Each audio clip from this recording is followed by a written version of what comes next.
If your condition is also similar, you have similar question, you don't know where to start from, you don't know what to do, what not to do, what chapters to do on the priority, whether you should skip any chapter or not, whether the paper will be easy or hard, you are very frustrated, you don't want to study, you don't know how to build your momentum back, you already wasted 3 to 4 days and now only 8-9 days is left, and the panic starts kicking in.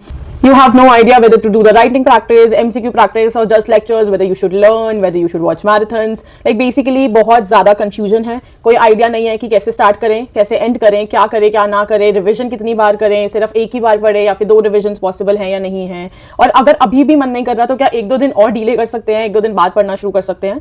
अगर ये सारे question हैं तो tension मत लो, 10 minute के लिए मेरी बात सुनो and your questions will be sorted. ठीक है, you will get a clear picture कि तुम्हें एग्जैक्टली इस टाइम क्या करना चाहिए. कोई फालतू की मोटिवेशन, कोई फालतू का ज्ञान नहीं दूंगी. अगर मैं स्टूडेंट होती, मेरी सेम कंडीशन होती तो मैं क्या करती, वो एक चीज शेयर करना और समझाने की कोशिश करूंगी. ठीक है, जिससे you will also get an idea कि तुम्हें क्या चीज करना चाहिए जो तुम्हारे लिए अच्छी रहेगी. ठीक है, so without any further do तुम्हारे सारे क्वेश्चंस को आंसर करते हैं. ठीक है, आई विल मेक श्योर कि इस वीडियो के बाद तुम्हारे अंदर कोई कंफ्यूजन ना रहे कि अब ये जो 8-9 दिन बचे हैं उसमें क्या करें. So hi everyone, welcome back to my channel. सबसे पहले I completely understand your situation. I know ये बहुत ज़्यादा फ्रस्ट्रेटिंग है. ठीक है, मैंने पहले भी बात करी थी कि पेपर्स लाइक जब तक खत्म नहीं होते ना तो हमें ऐसा लगता है कि यार हम एक बंदे हुए हैं. ठीक है, हम फ्री नहीं हो पा रहे. बट ठीक है, देखो इस चीज़ को बहुत पर्सपेक्टिव से देखा जा सकता है. अगर तुम्हारी प्रिपरेशन वीक थी, ठीक है, जो 50-60% बच्चों की होती है, बिकॉज ऑडिट में कभी कॉन्फिडेंस नहीं आ पाता. ऑडिट हमेशा ऐसी लगता है कि जितना करो उतना ही कम है. उन लोगों के लिए like basically this is the golden chance. तुम्हें इससे अच्छी अपॉर्चुनिटी नहीं मिल सकती. आई डोंट थिंक सो किसी अटेम्प्ट में इतने दिन मिलते हैं फॉर अ सिंगल पेपर. ठीक है, एंड तुम्हें पता है कि तुम्हारा पेपर 8-9 दिन बाद है तो तुम अच्छी तरह से कर भी पाओगे. ठीक है, एक मोटिवेशन फैक्टर रहता है कि पेपर आ रहे हैं, तो वो वाली चीज नहीं है कि 1-2 महीने है कि हाँ कर लेंगे देख लेंगे, नहीं. ठीक है, इस चीज को, इस टाइम को जितना अच्छी तरह यूटिलाइज कर सकते हो ना करो, because you will be grateful. ठीक है, तुम्हें अभी लग रहा है कि यार हमारे 10 दिन वेस्ट हो गए, 10 दिन टाइम पास ही करना था, कुछ और तो नहीं था ना. ठीक है, हो सकता है तुम्हें ट्रेनिंग करनी हो, ठीक है, हो सकता है तुम्हारे अलग प्लान्स हो, बट वो चीज़ सब पोस्टपोन हो सकती है, वो चीज़ सब शिफ्ट हो सकती है. अभी अपना फोकस एक ही रखो, पेपर. ठीक है, क्योंकि पेपर अभी तक खत्म नहीं हुए हैं, बट हमारा जो मोमेंटम है ना, हमारा जो एक माइंडसेट था पेपर्स का, वो खत्म हो चुका है. ऐसे मत करो. ठीक है, हो गया यार, टाइम पास हो गया, आई नो. ठीक है, अगर अभी तक भी नहीं किया ना, कोई दिक्कत वाली बात ही नहीं है. ठीक है, कोई बात नहीं. ठीक है, इंसान ही हो, सब लोगों के साथ ऐसा हो जाता है कि हाँ कल से करेंगे, तो वो कल आ गया है. 22 हो चुकी है आज ऑलरेडी. ठीक है, आज का दिन भी रहने दो, चलो नहीं करना मत करो. अगले 8 दिन, अगले 9 दिन प्लान कर लो आज, बट कल से शुरू करना है. 12-12, 13-13 घंटे पढ़ने के लिए नहीं बोल रही. ठीक है, अपने हिसाब से करो. जो चैप्टर में ज्यादा टाइम लग रहा है वो ज्यादा टाइम लगा लो उस दिन, एंड जिसमें कम लग रहा है उसमें कम लगा लो. मैं तुम्हें सिर्फ चैप्टर्स दे दूंगी कि इस दिन में इतने चैप्टर्स कर लो, अपने हिसाब से कर लो. ठीक है, जिस इंसान का वो चैप्टर अगर 2 घंटे में हो गया तो तुम पूरा दिन फ्री हो. बट एक चीज याद रखना कि ये मत करना कि 25-26 के बाद पढ़ने बैठेंगे आराम से 10-10, 12-12 घंटे पढ़ लेंगे हो जाएगा यार. क्योंकि देखो ऑडिट वैसे भी एक ऐसा सब्जेक्ट है जो हम भूल जाते हैं. ठीक है, हमें बार बार मल्टीपल रिविजन्स रखती है. अगर तुम बिल्कुल अपना कॉन्टैक्ट छोड़ दोगे ना ऑडिट से तो तुम भूल जाओगे. तुमने अभी जो भी पढ़ा था, जो भी अपने दिमाग में याद करके रखा था, वो चीजें धीरे धीरे वैनिश होने लग जाएगी, तो बहुत दिक्कत होगी. ठीक है, फिर वापस वही जब पेपर से पहले पैनिक मोड ऑन हो जाएगा एंड तुम्हें समझ नहीं आएगा कि यार इतने दिन थे मैंने वेस्ट कर दिया. फिर वो गिल्ट ट्रिप में जाके लाइक बेसिकली पूरा लूप चलता ही रहेगा, कभी एंड नहीं होगा. तो इसीलिए सबसे पहले मेरी बात सुन लो कि बस हो गया. ठीक है, टाइम पास कर लिया. एक क्वेश्चन के तुम्हारे सीधा आंसर दे रही हो. अगर अभी तक भी नहीं किया कोई दिक्कत वाली बात नहीं है. बहुत लोगों ने टाइम वेस्ट किया होगा, बट अभी भी तुम्हारे पास बहुत टाइम है. ठीक है, तो सबसे पहला क्वेश्चन कि अभी करना शुरू करेंगे तो हो जाएगा क्या? हाँ, बहुत आराम से हो जाएगा. 60 to 70 मार्क्स बहुत इजीली स्कोर कर सकते हो, लाइक बहुत इजीली. अब हम लोग ये डिसाइड नहीं कर सकते पेपर इजी आएगा, मॉडरेट आएगा या टफ आएगा. पेपर कुछ भी आ सकता है, बिकॉज हो सकता है ICAI दूसरा पेपर बना रही हो. लाइक बेसिकली हमें उससे मतलब नहीं है कि वो लोग क्या कर रहे हैं. वो लोग नया पेपर बना रहे हैं, पुराना पेपर बना रहे हैं, ईजी बना रहे हैं, हार्ड बना रहे हैं. ये जो टाइम है ना, इसमें तुम्हें अपने आप को हर टाइप के पेपर के लिए प्रिपेयर करना है. एंड अगर कर लोगे तो तुम्हारे 60-70 मार्क्स कहीं नहीं गए, तुम्हारा पूरा ग्रुप बच सकता है अगर तुम्हारा कॉस्ट और FM का पेपर अच्छा नहीं गया तो. सेकंड क्वेश्चन कि वेयर टू स्टार्ट फ्रॉम. ठीक है, एक प्लानर दूंगी, हो सके तो फॉलो कर लेना. कोई और प्लानर है तो वो फॉलो कर लेना, बट इजी प्लानर दूंगी. ठीक है, ऐसा नहीं दूंगी कि बेसिकली सारा ही एक दिन में कर लो, या फिर लाइक बहुत ही गैप्स में भी नहीं दूंगी. जो प्रैक्टिकल चीजें हैं, ठीक है, हर लॉजिक के साथ बताऊंगी कि कौन सा चैप्टर किस दिन करो एंड उसके पीछे का लॉजिक क्या है. तीसरा क्वेश्चन कि रिवाइज करना कैसे है. ठीक है, मैराथन से करना है, लर्न करना है, क्वेश्चंस प्रैक्टिस करना है, MCQ प्रैक्टिस करना है, क्या करना है क्या नहीं करना वो भी बताऊंगी.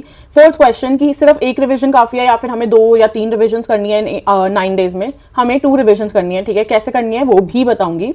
फिफ्थ क्वेश्चन, अगर कुछ हमने नहीं करा अभी तक तो हमें क्या वो छोड़ के जाना है या हमें सारे चैप्टर्स करके जाने हैं. 100% सिलेबस कवरेज जरूरी है. 70-80 से काम चल जाएगा, नहीं चलेगा. ठीक है, अगर छोड़ के जाने हैं तो कौन से छोड़ सकते हैं, सब बातें करेंगे. ठीक है, तो सबसे पहले स्टार्ट करते हैं. देखो आज है 22, तुम 23 से शुरू करो. सब लोग लाइक बेसिकली ऐसे मत करना कि सारे ईजी चैप्टर्स पहले कर लो. मैं तुम्हें एक बार ना बाइफर्केशन समझाने की कोशिश करती हूँ. Chapter number 1, 11, 2, 6, 7. ठीक है, ये 5 चैप्टर्स बहुत ईजी हैं, लाइक बहुत ज्यादा ईजी हैं. 8 और 10 इजी चैप्टर्स हैं बट लेंदी हैं, एंड बाकी के बचे हुए 3, 4, 5 और 9 थोड़े डिफिकल्ट चैप्टर्स भी हैं और बड़े चैप्टर्स भी हैं, ठीक है। तो ये 3 कैटेगरी के तुम्हारे चैप्टर्स हो गए। अब तुम्हें 23rd को क्या करना है, अभी तक कुछ भी नहीं किया ना, तो ऐसे कर लो, और अगर कर लिया है तो इसको अपने हिसाब से एडजस्ट कर लेना। 23rd को तुम उठा लो chapter number 1, chapter number 2 and chapter number 11। बहुत आराम से हो जाएगा, लाइक बहुत आराम से हो जाएगा, बिकॉज बहुत ईजी चैप्टर्स हैं, ठीक है। तुम तीनों चैप्टर्स को 3-3 घंटे भी दोगे ना, बहुत ही मैक्सिमम साइड पे बोल रही हूँ, तब भी बहुत आराम से हो जाएगा। अब मैंने ये पहले क्यों बोला है, क्योंकि देखो तुम्हारा ना फ्लो टूटा हुआ है, तुम एकदम से चैप्टर नंबर 3, 4, 5, 9 जैसे चैप्टर्स या फिर 8, 10 जैसे चैप्टर्स उठा लोगे ना, तो तुम्हें समझ नहीं आएगा कि यार कि मतलब एक तो फोकस नहीं बैठ पाएगा, कॉन्सेंट्रेट नहीं कर पाओगे, और मोमेंटम टूटा हुआ है तो तुम ज्यादा देर तक बैठ भी नहीं पाओगे। तो ये छोटे छोटे 3 चैप्टर्स उठाओ। चैप्टर नंबर 1 बेस चैप्टर है, ठीक है, इसको करे बिना आगे वैसे भी नहीं कर सकते। चैप्टर 11 1 से कनेक्टेड है, एंड फिर चैप्टर नंबर 2 करो। एक दिन में क्या ये 3 चैप्टर्स करना बहुत मुश्किल है? बिल्कुल भी मुश्किल नहीं है। इन तीनों को कल आराम से बैठ के करो। करना कैसे है, अगर खुद से नहीं कर पा रहे, मैराथन लगा लो, 1 शॉट लगा लो, ठीक है। चैप्टर नंबर 1 की 1 शॉट 1 से 1.5 घंटे की किसी की नहीं है, ठीक है, वो देखो, नॉर्मल स्पीड पे देखो, 2x पे देखो, तुम्हारी मर्जी है। हर चैप्टर की वीडियो देखो, उस चैप्टर को याद करो, ठीक है, एंड उसके क्वेश्चंस देखो, केस बेस्ड क्वेश्चन, जो भी तुम्हारा क्वेश्चन बैंक है, क्वेश्चंस देखने हैं। एमसीक्यू क्वेश्चंस देख सकते हो तो देख लो, ठीक है, जो आईसीआई ने बुकलेट दे रखी है, बहुत अच्छी बात हो जाएगी, बट उसको लास्ट में करना है। तो बेसिकली जितने बजे भी उठो, ठीक है, बिल्कुल 6-7 बजे उठने की जरूरत नहीं है, आराम से 9-10 बजे उठो। चैप्टर नंबर 1 और चैप्टर नंबर 11 का 1 शॉट देखो एक साथ, ठीक है। उसके बाद इन दोनों चैप्टर्स को याद करो, ठीक है। वैसे तो देखो तुम्हें याद होगा, कोई भी स्क्रैच से नहीं कर रहा है, स्क्रैच से कोई 1-2 चैप्टर्स हो सकते हैं, बट ये तीनों चैप्टर्स सबने करे हुए होंगे, कोई छोड़ के नहीं जाता इन छोटे चैप्टर्स को, इसलिए उस हिसाब से बता रही हूँ कि उठ के 10-11 बजे जब भी पढ़ने बैठो, सबसे पहले इन दोनों चैप्टर्स के 1 शॉट देखो। उसके बाद इन दोनों चैप्टर्स को अपने नोट से, अपनी बुक से, जो भी है तुम्हारे पास, लर्न करो, रिवाइज करो, जो भी चीजें भूल गए थे, ठीक है। उसके बाद इन दोनों चैप्टर्स के क्वेश्चंस देखो, आराम से 4-5 बजे तक इतना काम हो जाएगा। ब्रेक लो, उसके बाद चैप्टर नंबर 2 देखो, ठीक है। डिनर से पहले 6 बजे से 9 बजे के आसपास से चैप्टर नंबर 2 का तुम्हें यही करना है, 1 शॉट देखनी है। उसके बाद उसको लर्न करना है, रिवाइज करना है, जो भी, ठीक है, उसके केस बेस्ड क्वेश्चन देखने हैं। फिर आराम से तुमने डिनर विनर करा, रात को जब लाइक बेसिकली आलस वाला टाइम तो ये आ ही जाता है, कुछ नहीं करना, सिर्फ एमसीक्यू सॉल्व कर लेना। उसके लिए देखो इतने एफर्ट्स नहीं लगते, तुमने पूरा तीनों चैप्टर्स याद कर लिए, रिवाइज कर लिए, तो उसके एमसीक्यूज करते रहो, तुम्हारी प्रैक्टिस भी हो जाएगी, तुम्हारा थोड़ा माइंड भी एक्टिव रहेगा, ठीक है। ये तुम्हारे 23rd का हो गया। अब 24th से क्या करना है, ध्यान से सुनना। देखो 24th को तुम्हें चैप्टर नंबर 3 करना है, 25th को तुम्हें चैप्टर नंबर 4 करना है, ठीक है। ये दोनों चैप्टर्स करने हैं, और इसके साथ चैप्टर नंबर 6 करना है। दोनों दिन में कैसे भी कर लो, ठीक है, जिस दिन भी तुम्हारा जल्दी हो जाए, या फिर जो भी तुम्हारा कंफर्ट चैप्टर है ना। देखो ऐसा नहीं हो सकता कि चैप्टर नंबर 3 और 4 में तुम्हें दोनों में ही पूरा दिन लगे, जिसमें भी 2 घंटे या 3 घंटे, 2 घंटे 3 घंटे बहुत ज्यादा बोल रही हूँ, 2 घंटे मैक्सिमम तुम्हारे पास जिस दिन भी एक्स्ट्रा बचे, या जिस दिन भी तुम्हारा मन हो, उसमें चैप्टर नंबर 6 खत्म कर लो, ठीक है। तो तुम्हारे 24-25 में चैप्टर नंबर 3, 4 और 6 होने चाहिए। कैसे करोगे वो तुम अपनी स्पीड के अपने हिसाब से देख लो। फिर 26 और 27 को चैप्टर नंबर 5, 27 को चैप्टर नंबर 9, एंड इसके साथ चैप्टर नंबर 7 कर लो। देखो मैंने बड़े चैप्टर्स के साथ सिर्फ एक छोटा चैप्टर रखा है, चैप्टर 6 भी छोटा है, चैप्टर 7 भी छोटा है, ठीक है। तो अपने हिसाब से तुम इतना तो एडजस्ट कर सकते हो, इतना तो तुम प्लान कर सकते हो कि तुम्हें कौन से दिन पे कौन सा तुम्हारा चैप्टर ऐसा है जो तुमने एकदम पक्का करा हुआ है, जिसमें तुम्हें कम टाइम लगेगा, उसके साथ तुम चैप्टर नंबर 6 और चैप्टर नंबर 7 कर लो। तो तुम्हारे 27 तक ये चारों चैप्टर्स और 6 और 7 भी हो गया। 28 को जो 2 चैप्टर्स बचे हैं, दैट इज चैप्टर नंबर 28 को जो 2 चैप्टर्स बचे हैं, दैट इज चैप्टर नंबर 8 और चैप्टर नंबर 10, वो करो, ठीक है। इनको एक ही दिन में करो, हो जाएगा आराम से, बिकॉज ईजी है, लैंग्वेज ईजी है इनकी याद करना, ठीक है। और वैसे भी मैराथन या फिर 1 शॉट देखोगे तो तुम्हारे फटाफट से कॉन्सेप्ट्स रिवाइज हो जाएंगे, एंड देन तुम्हें सिर्फ लर्न करना है। तो ऐसे करोगे तो तुम्हारा 28 तक पूरा सिलेबस हो गया। एंड माइंड यू, जो भी चैप्टर्स छोड़े थे ना तुमने, 1, 2, 3 मैक्सिमम 3 चैप्टर से ज्यादा तो किसी ने नहीं छोड़ोगे, वो तुम पूरा दोबारा कर सकते हो, पूरा दिन लगा के, तो उसको छोड़ के नहीं जाना है। बट फिर भी अगर कोई एक ऐसा चैप्टर है जो तुमने 1000 कोशिश कर ली बट तुमसे नहीं हो रहा, तो उसको छोड़ दो। कोई भी सिर्फ एक चैप्टर, ठीक है, 11 चैप्टर्स में से कोई भी एक चैप्टर छोड़ो, पर तभी जब तुमसे वो बिल्कुल नहीं हो रहा, उसकी वजह से बाकी अपनी प्रिपरेशन को खराब मत करना। ये चीज हो गई कि क्या करना है। अब कैसे करना है वो बताऊंगी। देखो मैंने तुम्हें वैसे तो 23rd वाले दिन में बता दिया, बट वैसे सुन लो दोबारा से एक बार अलग कि कैसे करना है। तो तुम्हें ये जो सारे चैप्टर्स हैं इनको एक ही तरीके से करना है। अगर तुम बिल्कुल कंफर्टेबल हो, ठीक है, तुम्हारी प्रिपरेशन पे डिपेंड करता है। अगर तुम्हें बिल्कुल अच्छी तरह कॉन्सेप्ट याद है, तुम्हारा फोकस बन पा रहा है, तो ठीक है, नहीं तो 1 शॉट लगाओ, मैराथन लगाओ, कुछ भी लगाओ, ठीक है। लाइक बेसिकली वीडियो की हेल्प लो, 1 से 2 घंटे किसी भी चैप्टर की वीडियो में लगाना है, उससे ज्यादा नहीं। उसके बाद तुम्हें खुद से याद करना है, खुद से रिवाइज करना है अपनी खुद के नोट्स और अपनी खुद की बुक से। उसके बाद तुम्हें क्वेश्चंस भी देखने हैं, केस बेस्ड क्वेश्चंस, ठीक है, या फिर तुम्हारे पास आरटीपीज एमटीपीज के क्वेश्चन हो, या फिर जो भी तुम्हारे पास क्वेश्चन बैंक है, तुम्हें उसके केस बेस्ड क्वेश्चन देखने हैं। 1-2 क्वेश्चन लिख के देख लो, अगर कर सकते हो तो बहुत हेल्प होगी, नहीं तो एटलीस्ट लाइक क्वेश्चन आंसर्स देखो जरूर।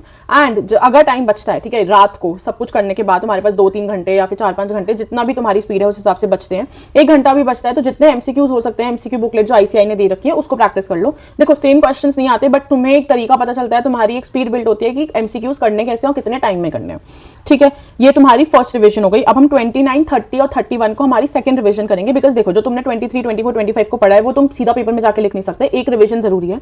जैसे 1.5 डे या 2.5 डे में हम रिवाइज करते हैं, हम वैसे ही एक बार दोबारा करेंगे जिससे कि सब वापस से हमारे को याद आ जाए। तो 29 को तुम कौन से चैप्टर उठाना जो तुमने सबसे पहले करे थे, चैप्टर नंबर 1, 2, 3 और 11, ठीक है। 29 को ये चैप्टर्स बहुत आराम से रिवाइज हो जाएंगे। अब इस रिवीजन के टाइम पे क्या करना है, no video, strictly no videos, ठीक है। सिर्फ अपने नोट्स को याद करना है, लाइक बेसिकली रिवाइज करना है, ठीक है। याद तो तुम कर चुके हो। एंड क्वेश्चंस अभी देखो, तुम 23 से 28 तक जो क्वेश्चन करोगे ना, उसमें जो क्वेश्चन ऐसा लग रहा हो कि भाई ये थोड़ा सा अटपटा सा है या मैं भूल जाऊंगा, उसको मार्क कर लेना चैप्टर वाइज, बिकॉज तुम एकदम ऐसे समझ लो कि तुम शुरू से पढ़ रहे हो, तो तुम मार्क कर सकते हो। एंड 29 को तुम अपने कॉन्सेप्ट्स याद करके, ठीक है, नोट्स याद करके फिर उन मार्क्ड क्वेश्चंस को देख लेना, बस यू आर सॉर्टेड, ठीक है। तुमने क्वेश्चंस भी देख लिया, तुमने कॉन्सेप्ट्स भी रिवाइज कर लिया और अब तुम आराम से जाके पेपर दे सकते हो। तो 29 को चैप्टर नंबर 1, 11, 2 और 3 करना। 30th को कौन सा करना, 4, 5, ठीक है, यही दोनों बड़े हैं बस, और 6 और 7 करना, आराम से हो जाएगा, ठीक है, बहुत आराम से हो जाएगा, तुम्हारे पास टाइम बचता है। तो 31 को मैंने वैसे तो चैप्टर नंबर 8, 9 और 10 रखे हैं, बट अगर तुम्हारे पास 29 और 30 को टाइम बचता है, बिकॉज उस टाइम तक तो तुम वापस से वही 12-13 घंटे पढ़ने लग जाओगे, तो तुम ये वाले चैप्टर्स ऊपर भी रिवाइज कर सकते हो। अदरवाइज ऐसे नॉर्मली 3-3, 4-4 चैप्टर्स रोज करो, ठीक है। 31 को भी तुम्हारे पास 5 से 6 घंटे होते हैं। 8, 10 को इतना टाइम ही लगेगा, बिकॉज 28 को ही करा है वो, तो वो तुम्हारा जल्दी रिवाइज हो जाएगा। एक बार दोबारा 9 रिवाइज कर लेना एंड यू आर सॉर्टेड, ठीक है। इसको फॉलो करके जरूर देखना, अगर हेल्प करी हो तो बताना कि हाँ थोड़ा सा मेरे को ऐसा लग रहा है कि प्रैक्टिकल है, डुएबल है, प्लस 2 रिविजन भी हो जाएंगी, तुम क्वेश्चन भी कवर कर लोगे एंड बहुत ज्यादा स्ट्रेस भी नहीं होगा। एक तुम्हारा जो फर्स्ट डे है 1, 11 और 2 वाला, ठीक है, उसमें तुम्हारा मोमेंटम बिल्ड हो जाएगा, क्योंकि इजी चैप्टर्स है तो हमारा माइंड थोड़ा सा एक्सेप्ट करने लग जाता है, ठीक है। नॉर्मल ह्यूमन साइकोलॉजी है कि हम लाइक मुश्किल चीजों को देख के दूर भागते हैं, इसलिए पहले दिन पे इजी चीज रखिए, क्योंकि अभी तक तुम आराम कर रहे थे, अब कोई भी थका हुआ तो नहीं होगा, ठीक है। सब टायर्डनेस हमारी सब कुछ खत्म हो चुका होगा, तुमने रेस्ट कर लिया होगा, तो अब वापस से थोड़ा पढ़ लो, ठीक है। सिर्फ 8-9 दिन की बात है, उसके बाद कोई कुछ नहीं कह रहा है, उसके बाद अब कुछ नहीं ICI करेगा, तो आराम से पढ़ो, ठीक है। एंड कुछ भी हेल्प चाहिए हो तो बताना। एंड मैं एक चीज बोलूंगी कि अब ना सेलेक्टिव स्टडी या फिर ये जो इंपॉर्टेंट क्वेश्चंस वाली चीज़ है इसमें मत फंसना, बिकॉज 100% सिलेबस करके जाओगे तो ही थोड़ा सा कुछ हो पाएगा। एंड इस चीज़ को गोल्डन टाइम समझना, इस चीज़ को लाइक नेगेटिव वे में मत लेना। तुम्हें ये पेपर एग्जाम्शन दिला सकता है, तुम्हें ये पेपर पास करा सकता है। अगर तुम्हारा कॉस्ट और FM बहुत ही बेकार है, तुम उसमें फेल हो पक्का, तो यार ऑडिट में एग्जाम्शन ले लो, मेरे के लिए बहुत ईजी हो जाएगा, ठीक है। So that's it for this video, I hope it helps. अगर हेल्प करी हो तो बताना, ठीक है। Subscribe to my channel for more such videos and like this video, share it with your friends and I will see you in the next video.